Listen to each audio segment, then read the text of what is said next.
Sorry, अभी पारिवारिक स्थितियाँ मेरे घर की हो या आसपास की हो, कहीं ना कहीं विवाद और ये सब है कि किसी सब पारिवारिक लोग बैठ भी नहीं पाते, एडजस्ट भी नहीं कर पाते। ये कहीं कहीं देख के इतना बुरा भी लगता है और दया भी आती है कि क्या स्थिति हो गई है इंसान की, इंसान के साथ रिलेशन में भी नहीं बैठ पाता है। तो इसके बारे में आप कुछ।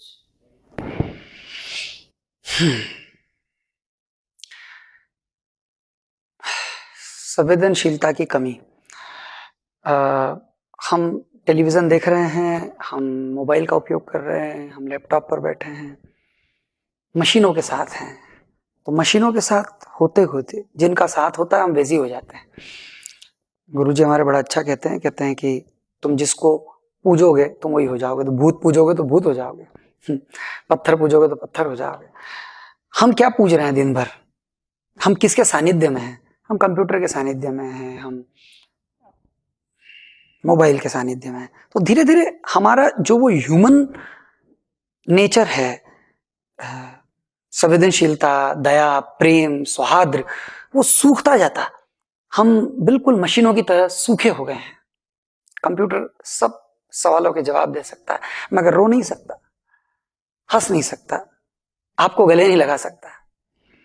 तो ये जो ह्यूमन नेचर है ये धीरे धीरे खोता जा रहा, मशीनों के साथ समय ज्यादा।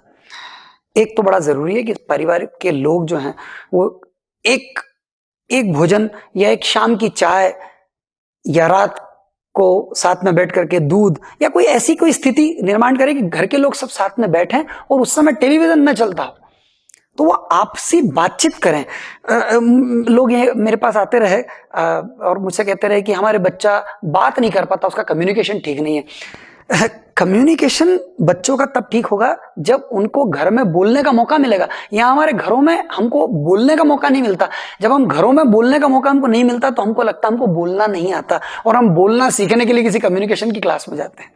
खैर, मैं अभी कल एक पुस्तक पढ़ता था तो मुझे वो सा याद आ गई कि जापान में एक घर बन रहा था।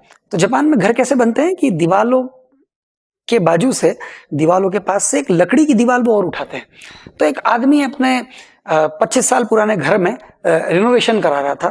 तो वो लकड़ी की जो दीवार थी वो तोड़ रहा था और वो नई लकड़ी की दीवार बनानी थी।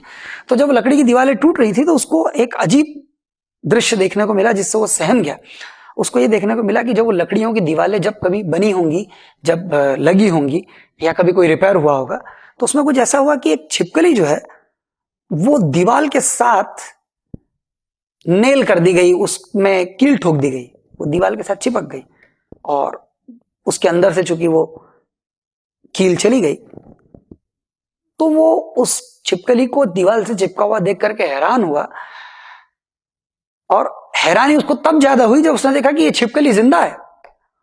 और इससे ज्यादा हैरानी उसको तब हुई जब उसने देखा कि वो जो दीवार से चिपकी छिपकली है वो जिंदा इसलिए है कि कोई और छिपकलियां उसके लिए भोजन लेकर के आती हैं, कीड़े पकड़ करके लाती हैं और वो जो छिपकली चिपकी है दीवार से उसको वो भोजन कराती हैं। और न जाने कितने बरस से ये छिपकली वहां चिपकी हुई है और इसको ये सारे लोग भोजन करा रहे हैं। ये जो एक सामंजस्य है, ये जो एक शेयरिंग है, ये जो एक दूसरे के प्रति केयर का भाव है, ये हमारे परिवारों से खोता जा रहा है क्योंकि मशीनें बढ़ गई हैं और ह्यूमन बीइंग, ह्यूमन टेंडेंसी वो खत्म हो रही है। और आपने जो अभी एक बात और कही कि दया, मैं आपसे कहूं कि दया तो कभी भी किसी पर नहीं खाइए। दया तो बड़ा ही खराब सा शब्द है। सहानुभूति नहीं, सहानुभूति कह सकते हैं। आपके अंदर जो दुख है वो इसलिए कि आपके घर में भी वही दशा है और वही दूसरों के घर में दशा है, तो आपको दया नहीं आनी चाहिए, आपने कहना चाहिए कि मुझे सहानुभूति होती है। एक जगह में पढ़ता था कि एक बच्चा एक खेत में गया तो वहां पर वो किसान के पास बहुत सारे कुत्ते थे। तो वो बच्चे ने कहा कि मुझे एक कुत्ता चाहिए। बच्चा इतना प्यारा था, छोटा सा, तो वो किसान ने कहा कि देखो इन कुत्तों के पिल्लों में से जो तुमको अच्छा लगे उसको ले जाओ। तो वो खोज रहा था बच्चों में से कि कौन बच्चा उसको अच्छा लगता है। तो उस किसान ने कहा कि वो बस उस बच्चे को मत ले जाना जिसकी दोनों टांगे टूटी हुई हैं। तो उस बच्चे ने कहा कि मतलब, बोले वो एक कुत्ता और है जिसकी दोनों टांगे खराब हैं तो वो घसीट के चलता है, तो उसको मत ले जाना, बाकी तुम ये स्वस्थ कुत्तों में से कोई भी ढूंढ लो। मगर वो बच्चा गया और उसने उसी कुत्ते को उठाया और उससे जिद की कि मैं तो इसी कुत्ते को लेकर के जाऊंगा। तो उसने कहा कि नहीं नहीं, इस पे मुझे बड़ी दया आती है, पहले ही देखो उसकी दोनों टांगे टूटी हुई हैं, वो घसीट के चलता है, 2 टांगों से चलता है, 2 टांगे घसीटती हैं, तुम इसको मत ले जाओ। तो उस लड़के ने कहा कि नहीं मैं तो इसी को ले जाऊंगा। तो किसान ने कहा कि मैं तुम्हें समझा रहा। तो उस लड़के ने कहा कि मैं आपको कुछ बताता हूं, तब आपके ख्याल में आएगी बात। उस लड़के ने अपनी पैंट को ऊपर किया और बताया, उस लड़के का भी एक पैर टूटा हुआ था। और उसने कहा कि जिन मुसीबतों से मैं गुजर रहा हूं उन्हीं मुसीबतों से ये गुजर रहा है। मैं अगर इसको ले जाऊंगा तो मैं इसको ज्यादा अच्छे से पाल पाऊंगा, क्योंकि इसके दुख को मैंने भीतर तक समझा है। हम जब एक दूसरे के दुखों को समझेंगे,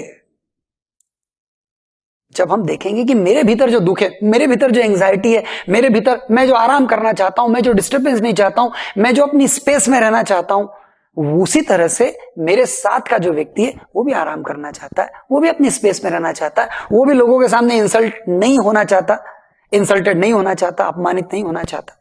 जब मैं चाहता हूं वो वही चाहता है या वो चाहती है।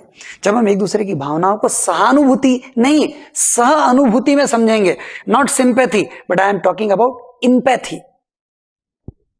जब हम सहानुभूति में जाएंगे तो ये पारिवारिक रिश्ते जो हैं ये बने रहेंगे, इनमें सौहार्द रहेगा, इनमें प्रेम बनेगा। और इसीलिए मैं फिर कहता हूं कि एक आध्यात्मिक सत्संग का माहौल घर में जरूरी है। किसी मंदिर जाएं, किसी आश्रम जाएं, और साथ ही साथ ध्यान की अगर विधा आपको मिल जाए, अगर आप ध्यान सीख जाएं, ध्यान करने लगे, परिवार में एक भी व्यक्ति ध्यान करने लगे, तो फिर किसी आश्रम और मंदिर जाने की जरूरत नहीं, वो आपका घर ही मंदिर बनने लगता है। मंदिर में क्या है और घर में क्या है? घर में भी वही ईंट है, मंदिर में भी वही ईंट है, वही सीमेंट है, वही चूना है, मगर वातावरण मंदिर का अलग है, पवित्र है। उस वातावरण को आपको घर में लाना है, उस वातावरण को आपको बदलना है। उसके लिए और कुछ भी नहीं बदलना है, सिर्फ आप परिवार में कोई एक व्यक्ति ध्यान में बैठने लगे तो उसके भीतर से जो वो शांति की तरंगे निकलेंगी, वो सारे घर के वातावरण को मंदिर बना देंगी। और कोई प्रश्न है?